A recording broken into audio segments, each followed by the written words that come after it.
The elections were called with 7 million people having voted for the current government and 6.9 million people having voted for the opposing team. Kenya is divided right in the middle. The reason why the president is described as a symbol of national unity is that in our democratic process and experiment, there will be many people contesting for the same seat.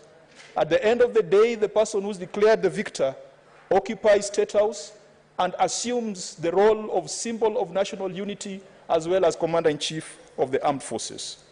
Mr. Speaker, we did not hear much about the President's plan for unifying the nation and for ensuring that national values and principles that are laid out in the Constitution are observed. I do hope that when the President comes for his first formal address to Parliament, he will be true to his calling as a symbol of national unity. He will refrain from throwing barbs at his opponents and will see himself as a father of all the 50 million Kenyans. Nobody in this country should be punished for the political choices they have made. Mr. Speaker, I am proudly on the minority side, and I am proudly going to play my role as an opposition senator. But the people of Homa Bay should never be in opposition. It is the elected leadership of Homa Bay that should be in opposition, not the people of Homa Bay. And Mr. Speaker, I do hope that this kind of thinking will permeate not just the House but the presidency, to remember that the political choices that the people of Homa Bay made should not be criminalized.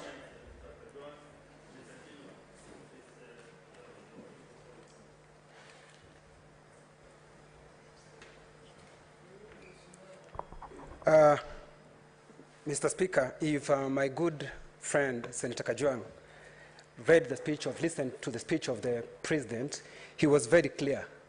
In paragraph 14, he said, I promise to lead an administration dedicated to just and fair government to all Kenyans in order to deliver a Kenya for everyone.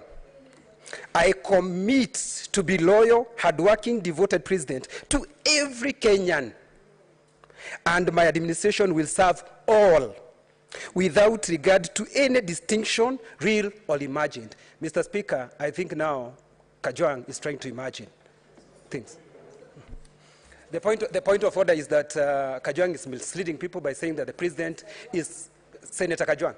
Senator Kajwang is misleading people by saying that the president was not committed to every Kenyan. He was.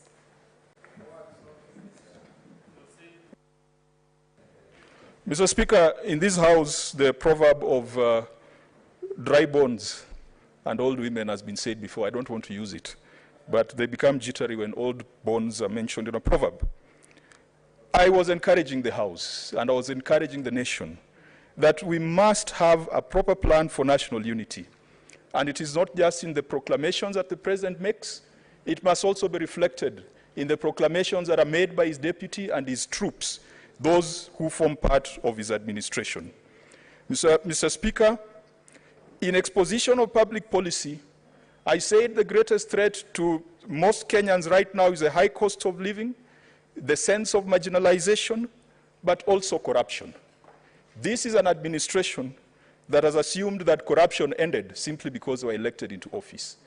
This is an administration that does not want to talk about corruption because, as I said, that there are those who feel uncomfortable when old bones are mentioned in a proverb. The Corruption Perception Index, published by Transparency International, has placed Kenya in position 128 out of 180 countries.